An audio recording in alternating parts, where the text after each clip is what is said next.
স্বাভাৱিকতে আজিৰ দিনটোত সুখবৰ এই যে তেজপুৰৰ গীতা উপাধ্যায় লাভ কৰিছে সৰ্বোচ্চ সন্মান পদ্মশ্ৰী আৰু মই বৰ্তমান গীতা উপাধ্যায়ৰ যিহেতু বাসগৃহত উপস্থিত আছো আৰু বিভিন্নজন ব্যক্তি শুভাকাংক্ষী আহিছে আৰু গীতা উপাধ্যায়ক এই মুহূৰ্তত এয়া সকলোৱে সন্মান জনোৱা পৰিলক্ষিত হৈছে আৰু আমি এইখিনি উল্লেখ কৰিম 2016 চনত জন্মভূমি মেৰো স্বদেশ নামৰ এখন গ্ৰন্থৰ বাবে সাহিত্য একাডেমী বঁটা লাভ কৰিছিল এইগৰাকী গীতা উপাধ্যায় আৰু এইখিনিতে আমি উল্লেখ কৰিম স্বাধীনতা সেনানী ছবিলাল উপাধ্যায়ৰ নাতি দীৰ্ঘদিন শিক্ষকতাৰ দৰে পবিত্ৰ বৃত্তিত জড়িত হৈ আৰু বিশেষকৈ অসমীয়া আৰু নেপালী দুইটা ক্ষেত্ৰতে দুইটা সাহিত্যতে বুটপতি থকা বিভিন্ন গ্ৰন্থৰ প্ৰণেতা এইগৰাকী গীতা উপাধ্যায়ক যিহেতু ভাৰত চৰকাৰে সৰ্বোচ্চ সন্মান পদ্মশ্ৰী আগবঢ়াইছে মই পুনতে আপোনাক নিউজ 18ৰ তৰফৰ পৰা অভিনন্দন জনাইছো। ধন্যবাদ।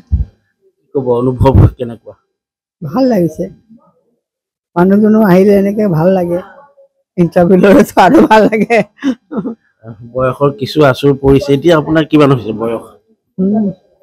মোৰ হ'ল 78-9 মান হ'ল। 78। কিমান বছৰ শিক্ষকতা কৰিলে আপুনি? 30 বছৰ কৰিলোঁ। দীৰ্ঘদিন আপুনি যিহেতু সাহিত্য ক্ষেত্ৰখনত জড়িত, আপুনি অসমীয়া আৰু নেপালী দুইটা দিশতে আপুনি বিভিন্ন গ্ৰন্থ ৰচনা কৰিছে। অনুবাদ কৰিছোঁ, শেহতীয়াকৈ কিবা সৃষ্টিশীল কামত লাগি আছে, কিবা কিতাপ লিখিছে নেকি? এতিয়া বৰ্তমান তেনেকৈ নাই, পঢ়া শুনা কৰোঁ, বাতৰি কাকত পঢ়োঁ ৰেগুলাৰ। এতিয়া বিশেষ বাতৰি কাকতে পঢ়োঁ। হয়, যিহেতু কিছু অসুস্থ বাইদেউ আৰু স্থানীয় বিধায়কগৰাকীও আছে, তেখেতেও অভিনন্দন জ্ঞাপন কৰিছে। কি ক'ব তেজপুৰ তথা অসমৰ বাবে? আমি তেজপুৰবাসী আনন্দিত আৰু গৌৰৱান্বিত। ছবিলাল উপাধ্যায়ৰ দৰে এজন মহান ব্যক্তি, যিগৰাকী ব্যক্তিয়ে ভাৰতৰ স্বাধীনতা সংগ্ৰামত জঁপিয়াই পৰিছিল, তেখেতৰে নাতিনী গীতা উপাধ্যায় ইয়াৰ আগতেও সাহিত্য একাডেমী বঁটা পাবলৈ সক্ষম হৈছিলে তেখেতৰ ৰচনাৰ জৰিয়তে, আৰু বহুত নিজেই স্বৰচিত কিতাপ লিখাৰ উপৰিও অনুবাদ সাহিত্যত তেখেতে মনোযোগ দিছিলে।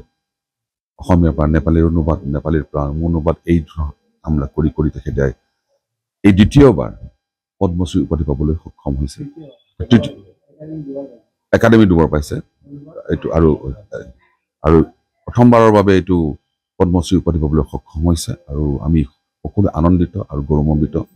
তেখেতে এতিয়া বয়সৰ আচুৰ পৰা বুলি কৈছে, এতিয়া লিখা মেলা কৰা নাই, কিন্তু কিতাপ এতিয়াও পঢ়ে, বাতৰি কাকত এতিয়াও পঢ়ে, পঢ়ি খুব ভাল পায় আৰু সৃষ্টিৰাজি কৰিবলৈ তেখেতৰ এতিয়া আৰু যিমানখিনি কৰিব লগা আছে কৰি গ'ল।